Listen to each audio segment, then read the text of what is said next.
Bismillahirrahmanirrahim. Assalamualaikum warahmatullahi wabarakatuh.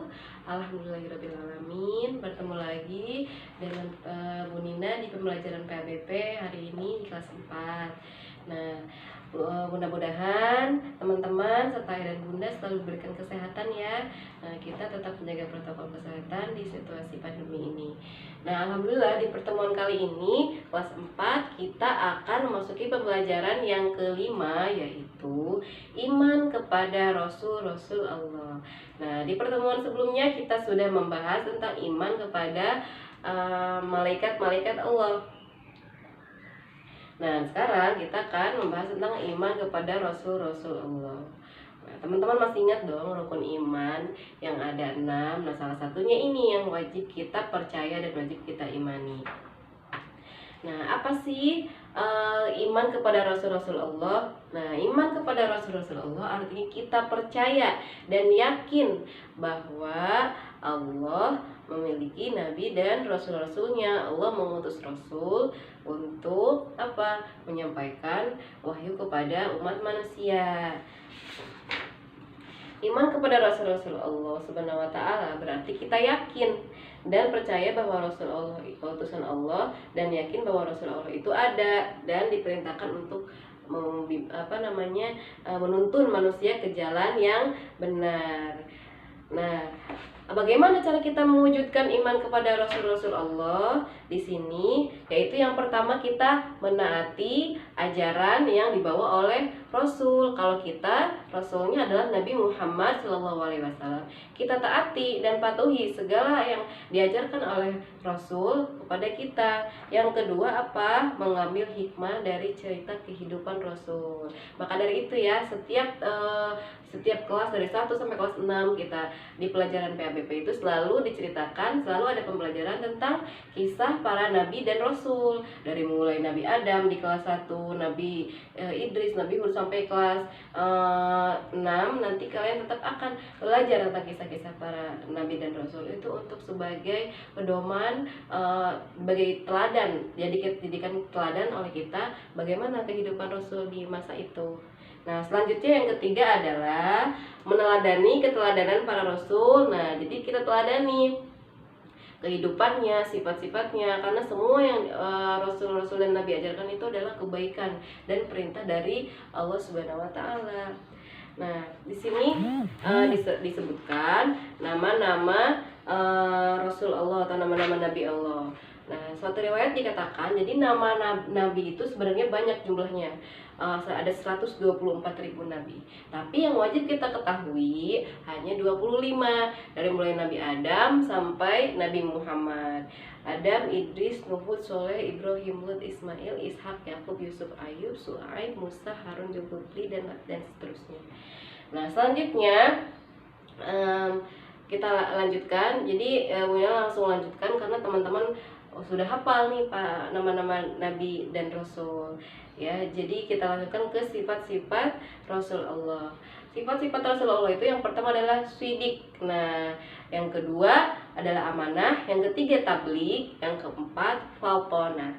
Jadi yang pertama sifat-sifat Rasul Allah itu sidik. Nah, apa artinya sidik? Sidik itu dari bahasa Arab sodikun, artinya baik, benar, jujur. Nah, itu artinya sidik. Jadi Rasul itu pasti memiliki sifat jujur, sifat benar, tidak mungkin memiliki sifat kizib, mustahil ya. Jadi lawannya sifat wajib itu sifat mustahil, yaitu kizib, bohong. Yang kedua adalah amanah, artinya dapat dipercaya. Jadi Rasul itu mustahil memiliki sifat khianat, pasti memiliki sifat amanah, dapat dipercaya. Nah, yang ketiga adalah tabligh. Tabligh artinya menyampaikan. Nah, jadi Rasul itu menyampaikan. Allah menurunkan wahyu kepada Rasul, Allah menurunkan Al-Quran kepada Nabi Muhammad melalui malaikat Jibril, kemudian disampaikan kepada kita selaku umat manusia untuk kita pelajari. Nah, jadi Al-Quran yang kita pelajari saat ini yang merupakan pedoman hidup kita adalah wahyu dari Allah, perintah dari Allah yang Nabi Muhammad ajarkan, sampaikan kepada kita ya.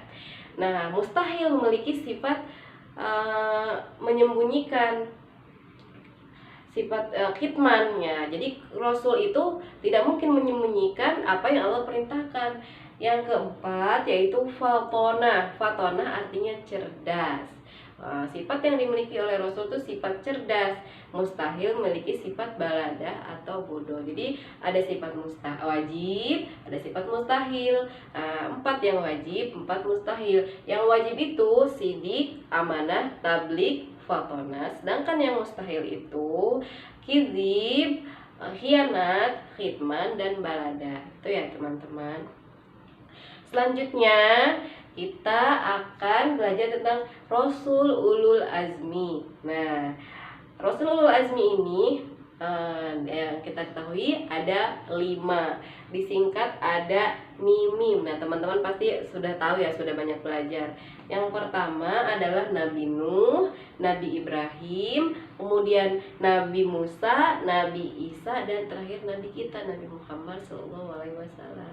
Kenapa sih disebut Rasul Ulul Azmi? Nah, Rasul Ulul Azmi, kata uli berasal dari bahasa Arab yaitu uli dan azmi. Nah, jadi asal dari kata Ulul Azmi itu bahwa rasul-rasul pilihan yang dipilih oleh Allah yang memiliki keteguhan.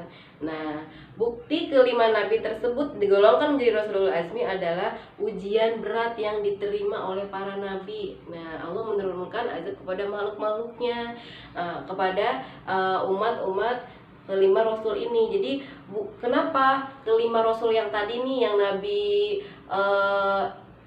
siapa, Nabi Nuh, Nabi Ibrahim, Nabi Musa, Nabi Isa, dan Nabi Muhammad dia tergolong pada Rasulul Azmi karena dari ketangguhan yang ujian sekian banyak ujian yang Allah berikan. Nah, itu disebut maka Allah menamakan dengan Rasulul Azmi karena dengan keteguhan dan ketangguhannya ya, rasul-rasul pilihan. Nah, selain diberikan ujian, Allah juga memberikan mukjizat kepada kelima Rasulul Azmi ini. Apa saja? Yang pertama Nabi Nuh. Nah, bisa membuat perahu yang besar. Yang kedua Nabi Ibrahim, tidak hangus ketika dibakar. Yang ketiga yaitu Nabi Musa, bisa membelah lautan. Yang keempat Nabi Isa, bisa menghidupkan kembali orang yang sudah mati, tentunya atas izin Allah.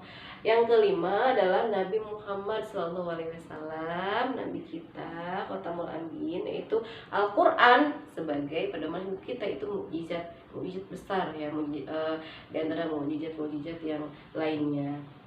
Nah, itu adalah Rasul Ulul Azmi. Ya, selanjutnya yang terakhir adalah perbedaan antara Nabi dan Rasul. Nah, apa sih perbedaannya? Perbedaan antara Nabi dan Rasul. Yang perbedaan yang pertama adalah Nabi adalah seorang laki-laki yang diberi wahyu oleh Allah untuk dirinya sendiri. Sedangkan Rasul seorang laki-laki yang diberi wahyu oleh Allah untuk dirinya sendiri, kemudian disampaikan kepada umatnya. Ya, itu perbedaannya. Nah, di sini jadi ada perbedaannya nih. Kalau Nabi sudah pasti Rasul, kalau Rasul belum tentu Nabi. Perbedaan yang terlihatnya adalah, jadi kalau Rasul itu menyampaikan, mempunyai sifat khidman, sedangkan Nabi tidak. Jadi kalau sifatnya Rasul, sidik, amanah, tablik, fatonah. Kalau mempunyai sifat tablik ya, bukan khidman. Khidman itu mustahil. Jadi kalau sifat Rasul itu sidik, amanah, tablik, fatonah. Kalau sifat Nabi adalah sidik, amanah, fatonah. Ya, jadi Rasul itu yang ada 4 sifatnya. Kalau Nabi ada 3 ya teman-teman. Di sini ada perbedaannya. Yang pertama, kalau Nabi itu belum tentu Rasul. Kalau Rasul pasti Nabi. Yang kedua memiliki 3 sifat ya, tadi Ibu sebutkan. Yang keempat bertugas untuk dirinya sendiri. Kalau Rasul bertugas untuk dirinya sendiri dan umatnya. Yang ketiga, yang keempat tidak memiliki umat. Kalau Nabi, kalau Rasul memiliki umat. Nah, persamaannya adalah sama-sama laki-laki dan sama-sama menerima wahyu. Itu ya persamaan antara Nabi dan Rasul. Jadi ingat perbedaannya. Kalau sifat Rasul itu yang ada 4, sidik, amanah, tablik, fatonah. Kalau sifat Rasul itu sidik, amanah, tablik, fatonah. Kalau Nabi yaitu sidik, amanah, fatonah. Tidak ada tabliknya ya. Perbedaannya dari tablik. Kalau tablik kan menyampaikan kepada umat. Kalau rasul, kalau nabi tidak ada tabligh, jadi cuma ada 3 sifatnya. Nah, itu saja untuk pembelajaran kita hari ini. Mohon maaf apabila banyak kekurangan, tolong dimaafkan. Ibu akhiri dengan membaca alhamdulillahirabbil alamin. Nah, sebelum ditutup akan Ibu berikan latihan. Nah, soalnya yang pertama adalah bagaimana cara kita yang pertama pertanyaannya adalah bagaimana cara kita mengimani bahwa beriman kepada Rasul-Rasul Allah. Nah, bagaimana cara kita beriman kepada Rasulullah? Apa saja yang harus kita lakukan?